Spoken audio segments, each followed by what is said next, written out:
رات کافی اندھیری تھی۔ وہ تینوں اس وقت ایک گاؤں کی گلی میں پیدل چل رہے تھے۔ ان تینوں کا ایک ہی کاروبار تھا، چادریں بیچنے کا۔ وہ ہمیشہ اپنا مال گاؤں یا شہر شہر جا کر بیچتے تھے۔ اس گاؤں میں بھی وہ اپنی چادریں بیچنے آئے تھے، لیکن بیچتے بیچتے انہیں کافی رات ہو گئی تھی۔ اب وہ اتنی رات کو واپس اپنے گاؤں بھی نہیں جا سکتے تھے، اس لیے ان تینوں نے آج رات یہیں گاؤں میں رکنے کا ارادہ کیا۔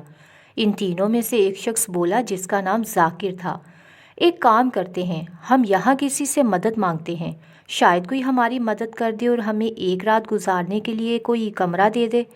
دوسرے دوست نے بھی اس کی ہاں میں ہاں ملائی، لیکن یہاں آدھے سے زیادہ مکان تو بند لگ رہے تھے، مجھے نہیں لگتا یہاں کوئی رہتا بھی ہوگا۔ تیسرے دوست انیس نے پوری سنسان گلی کو دیکھتے ہوئے کہا، ہاں مجھے بھی یہی لگ رہا ہے، لیکن وہ دیکھو، ایک مکان کے باہر روشنی جل رہی ہے، شاید وہاں کوئی رہتا ہو، چل کر دیکھتے ہیں۔ وہ سب اس مکان کے پاس پہنچے۔ ذاکر نے دروازہ کھٹکھٹایا لیکن اندر سے کوئی جواب نہ آیا۔ دوسری بار بھی دروازہ کھٹکھٹایا لیکن کوئی جواب نہیں۔ تیسری بار اس نے دروازہ زور سے بجانے کے ساتھ ساتھ آواز بھی لگائی۔ تھوڑی دیر بعد ہی ایک بوڑھی عورت نے دروازہ کھولا۔ وہ ان کو حیران نظروں سے دیکھنے لگی۔ ذاکر نے اس کی نظروں کا مفہوم سمجھتے ہوئے بولا، کیا آپ ہماری مدد کر سکتی ہیں؟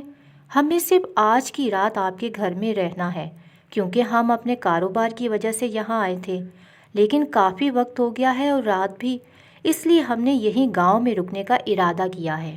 اچھا ٹھیک ہے، اندر آؤ۔ بوڑھی عورت نے ان تینوں کو اندر چلنے کو کہا۔ وہ بھی اندر چلے آئے۔ گھر کافی پرانا لگ رہا تھا اور تھوڑا خوفناک بھی، لیکن کیا کر سکتے تھے، ایک رات کی ہی تو بات تھی۔ گھر کافی بڑا بھی تھا، 3 کمروں پر مشتمل اس گھر میں ایک طرف کچن اور دوسری طرف 2 کمرے بنے تھے۔ ایک کمرہ شاید اس بوڑھی عورت کا تھا اور دوسرا خالی۔ وہ ان کو کمرہ بتاتے ہوئے بولی کہ تم سب یہاں آرام کرو، میں تم سب کے لیے کچھ کھانے کے لیے لاتی ہوں۔ اتنا کہہ کر وہ بنا ان کا جواب سنے وہاں سے چلی گئی۔ وہ تینوں آرام سے اپنی چادریں بچھا کر بیٹھ گئے۔ اللہ کا شکر ہے کہ ہمیں رات گزارنے کی جگہ مل گئی، ورنہ مجھے لگ رہا تھا کہ ایسی کھنڈر گلی میں کوئی رہتا بھی نہیں ہوگا۔ ہاں تم نے ٹھیک کہا، لیکن یہ بوڑھی عورت کے ساتھ کوئی نہیں رہتا کیا؟ مجھے ان کے علاوہ کوئی گھر میں نظر نہیں آ رہا۔ ذاکر نے گھر میں ادھر ادھر دیکھتے ہوئے بولا، ہو سکتا ہے ان کا کوئی بیٹا ہو اور وہ بھی ہماری طرح کوئی گاؤں گیا ہو کام کے سلسلے میں، یا یہ بھی ہو سکتا ہے کہ ان کی ایک ہی بیٹی ہو جس کی شادی ہو چکی ہو اور ان کے شوہر کا انتقال ہو چکا ہو۔ اللہ بہتر جانتا ہے، لیکن ہمیں کیا، ہمیں تو جگہ مل گئی ہے ایک رات گزارنے کی۔ جاوید نے کہا کہ ہمیں ان سے ایک بار پوچھنا چاہیے کہ ان کے گھر میں اور کون کون رہتا ہے، لیکن تیسرے دوست نے کہا کہ نہیں یار، ورنہ وہ سمجھیں گی کہ ہم سب چور ہیں، اسی لیے اتنی پوچھ گچھ کر رہے ہیں۔ ذاکر نے کہا کہ وہ ایک طریقے سے صحیح بھی کہہ رہا ہے، ایسے میں اچانک اتنی رات کو کسی کے گھر رکنا اور پھر اس کے گھر والوں کے بارے میں پوچھنا مناسب نہیں ہے۔ چلو چھوڑو یہ باتیں اور آرام کرو، انیس نے بات کو ختم کرتے ہوئے بولا۔ اتنی دیر میں وہ بوڑھی عورت کھانا لے کر آ گئی۔ وہ ان تینوں کی پلیٹ میں کھانا ڈالتے ہوئے کہنے لگی، اچھے سے کھانا اور اگر کسی بھی چیز کی ضرورت ہو تو مجھے آواز لگا دینا، ٹھیک ہے؟ وہ نرم لہجے میں اتنا کہہ کر دروازہ بند کر کے چلی گئی۔ ان تینوں کو تو ویسے بھی بھوک نہیں تھی کیونکہ انہوں نے راستے سے ہی کچھ کھا لیا تھا۔ اب پیٹ میں بالکل جگہ نہ تھی۔ بوڑھی عورت کے احتجاج کرنے پر وہ اسے منع نہیں کر پائے، اس لیے سب نے تھوڑا تھوڑا کھا لیا سوائے ذاکر کے۔ اسے بھوک نہیں تھی اور دل بھی نہیں کر رہا تھا، اس لیے اس نے کچھ بھی نہیں کھایا اور ایسے ہی لیٹ گیا۔ تھوڑی دیر بعد وہ سب ایک ایک کر کے نیند میں چلے گئے سوائے ذاکر کے۔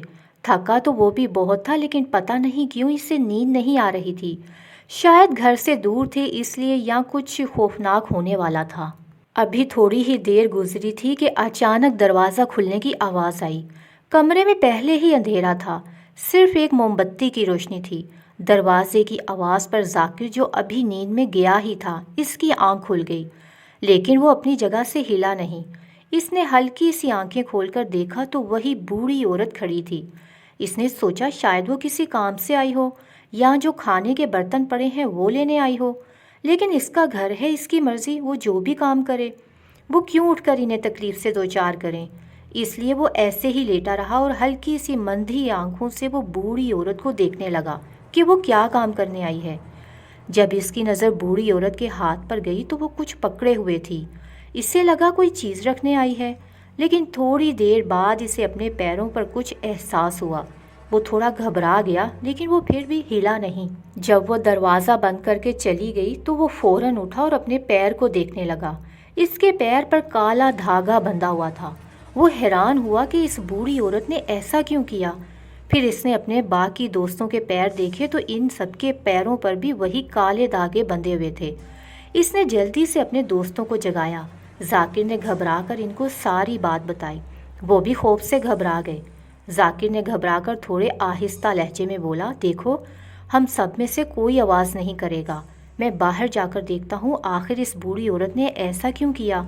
اس نے سمجھایا اور بنا آواز کیے دھیرے دھیرے قدموں سے وہ اس بوڑھی عورت کے کمرے کے پاس جا پہنچا۔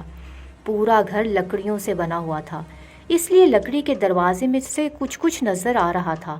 اس نے ہلکے سے اندر جھانکا تو اندر کا منظر دیکھ کر اس کے ہوش اڑ گئے۔ وہ خوف کے مارے جلدی سے پیچھے ہٹا، پھر واپس ہمت کر کے اندر جھانکا، جیسا کہ وہ یقین کرنا چاہ رہا تھا کہ جو بھی اس نے ابھی دیکھا وہ سچ ہے۔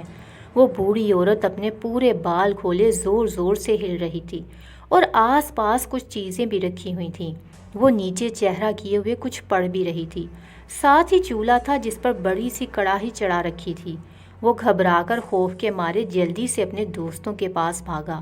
اس نے ان تینوں کو بھی اندر کا منظر بتایا تو وہ سب بھی خوف زدہ ہو گئے۔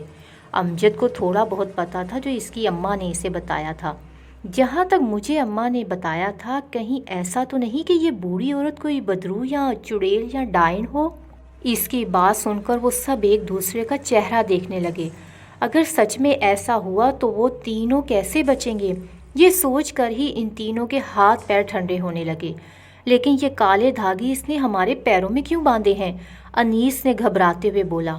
ہو سکتا ہے وہ کوئی چڑیل یا ڈائن ہو، یا جو بھی ہوگی، اسے ہماری جان چاہیے ہوگی، اس لیے باندھے ہوں گے۔ ذاکر نے اندازہ لگایا۔ ہمیں یہاں رکنا ہی نہیں چاہیے تھا۔ مجھے تو پہلے ہی شک ہو گیا تھا کہ اس سنسان اور کھنڈر نما گلی میں کچھ نہ کچھ تو ایسا ہے۔ یہ کوئی چڑیل یا کوئی جن ہوگا۔ انیس نے اپنے ہونے والے شک کے بارے میں بتاتے ہوئے کہا۔ اب ہم کیا کریں گے؟ ہم یہاں سے کیسے نکلیں گے؟ امجد نے گھبراتے ہوئے کہا کہ کوئی راستہ نکالو، مجھے تو یہاں بہت ڈر لگ رہا ہے۔ میرے پاس ایک ترکیب ہے یہاں سے نکلنے کے لیے۔ ہم سب کو اپنی جان بچانے کے لیے اپنا سارا مال چادریں یہیں چھوڑنا ہوں گے۔ جان ہے تو جہان ہے۔ اگر جان ہوگی تو ایسے کئی مال کما لیں گے، اور اگر جان ہی نہیں رہے گی تو مال کا کیا کریں گے؟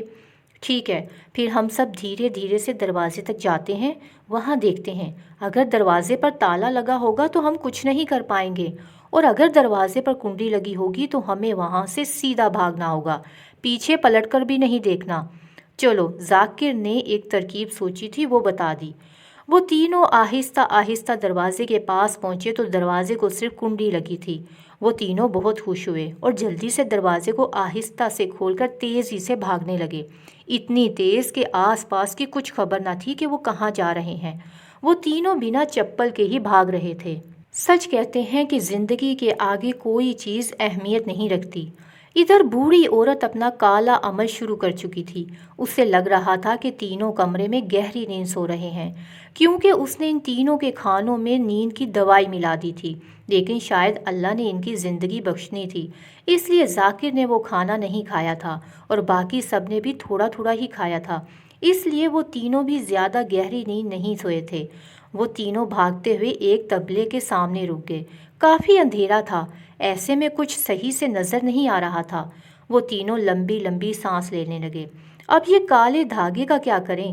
کہیں ایسا نہ ہو کہ بھاگنے کے بعد بھی اگر اس نے ہمیں کچھ کیا تو ہمیں کچھ نقصان ہو جائے گا۔ ایسا کرتے ہیں کہ اسے نکال کر پھینک دیتے ہیں۔ ایک دوست نے کہا کہ یہ بھی تو ہو سکتا ہے کہ اتار کر پھینکنے کے بعد اسے پتہ چل جائے تو وہ ہمیں واپس لانے کا بھی عمل کر سکتی ہے۔ وہ کچھ بھی کر سکتی ہے اور ہمیں پتہ بھی نہیں ہے کہ اس کی حدود کس علاقے تک ہے۔ اگر ابھی تک ہم اس کی حد سے باہر نہیں نکلے تو وہ ہمیں نقصان پہنچا سکتی ہے۔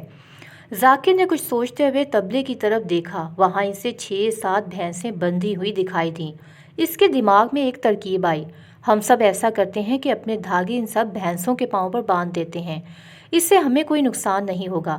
باقی آگے جو ہوگا دیکھا جائے گا، اللہ ہماری مدد کرنے والا ہے، اور جس نے ہمیں اس مصیبت میں ڈالا ہے تو نکالے گا بھی وہی۔ سب نے ایک ایک کر کے اپنے دھاگے ان سب بھینسوں کے پاؤں پر باندھ دیے، اور پھر وہ تیزی سے وہاں سے بھاگنے لگے۔ بھاگتے بھاگتے بہت دور نکل آئے۔ انہوں نے رک کر وہاں آس پاس دیکھا تو کوئی دوسری بستی میں پہنچ چکے تھے۔ انہیں کچھ سمجھ نہیں آ رہا تھا کہ وہ کون سے علاقے میں ہیں۔ تھوڑی دور ان کی نظر گئی تو وہاں کچھ لوگ ایک چارپائی پر بیٹھے دکھائی دیے۔ وہ گھبرا گئے، کہیں لوگ بھی اس بوڑھی عورت کی طرح نہ ہوں جو بظاہر تو اچھے دکھائی دیتے ہیں پر یہ کوئی اور ہی مخلوق ہوں۔ وہ بوڑھی عورت جو ڈائن تھی، اس نے اپنا کالا علم شروع کیا۔ جیسے ہی اس نے عمل مکمل کیا تو اس کی کڑائی میں ان چاروں بھینسوں کے خون میں لدے ہوئے کلیجے آ گئے۔ وہ یہ دیکھ کر حیران ہوئی کہ انسانوں کے دل کی جگہ یہ جانوروں کے کلیجے کیوں آئے۔ اس نے بھاگ کر ان کے کمرے میں دیکھا جہاں پر وہ تینوں رکے تھے، لیکن وہاں کوئی بھی موجود نہ تھا، صرف ان کی چادریں پڑی تھیں۔ اسے بہت غصہ آیا کہ کوئی اس کے چنگل سے کیسے نکل سکتا ہے۔ وہ بھاگتی ہوئی دروازے تک گئی اور دروازہ کھلا تھا اور تینوں کی چپلیں بھی وہیں پڑی تھیں، مطلب وہ لوگ بنا چپل کے ہی بھاگ گئے تاکہ اس بوڑھی عورت کو آواز نہ آئے۔ وہ غصے سے کھول اٹھی اور زور زور سے چیخنے چلانے لگی، تم تینوں نے اچھا نہیں کیا یہاں سے بھاگ کر، چھوڑوں گی نہیں میں تم سب کو۔ اتنے دنوں سے شکار کا انتظار کر رہی تھی، شکار ملا، لیکن تم سب نے بہت برا کیا میرے ساتھ۔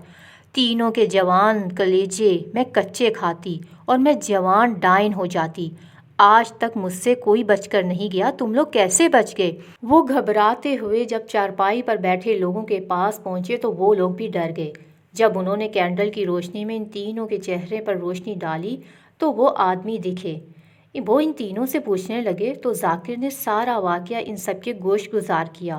وہ سب بزرگ لوگ جو چارپائی پر بیٹھے تھے، انہیں یہ سب جھوٹ نہیں لگا، کیونکہ انہیں پہلے سے ہی پتہ تھا اس ڈائن کے بارے میں، اور وہ جانتے تھے کہ 3 گلی چھوڑ کر وہاں ایک ڈائن رہتی ہے جو کسی کو بھی زندہ نہیں چھوڑتی، اور وہ خود کو جوان رکھنے کے لیے ان کے دل نکال کر کھا لیتی ہے۔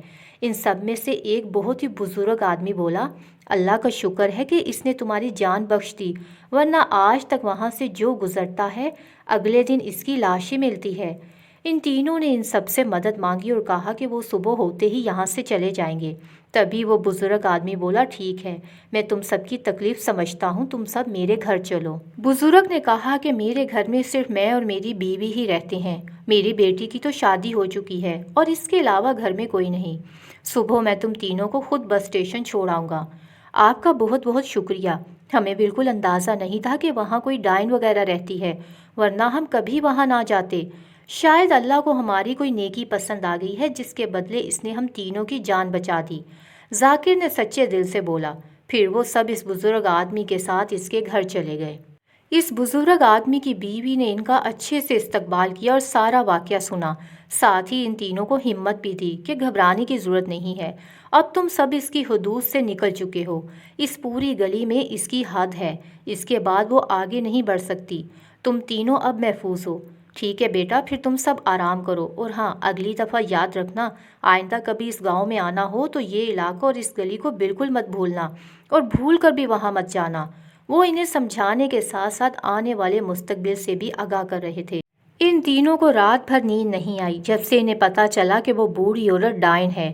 ان کے تو مانو ہوش ہی اڑ گئے تھے، جیسے تیسے کر کے ان کی رات کٹی، اس لیے وہ سب فجر میں جلدی اٹھ گئے تھے اور وہیں کمرے میں فجر کی نماز ادا کی اور ساتھ ہی شکرانے کے نفل بھی ادا کیے۔ وہ تینوں اس بزرگ آدمی کے ساتھ بس اسٹیشن پہنچے۔ بس کو آنے میں ابھی تھوڑا وقت تھا، لیکن تھوڑی دیر گزر جانے کے بعد ان کی بس آ گئی۔ ان تینوں نے بزرگ کا شکریہ ادا کیا اور اپنے سفر پر روانہ ہو گئے۔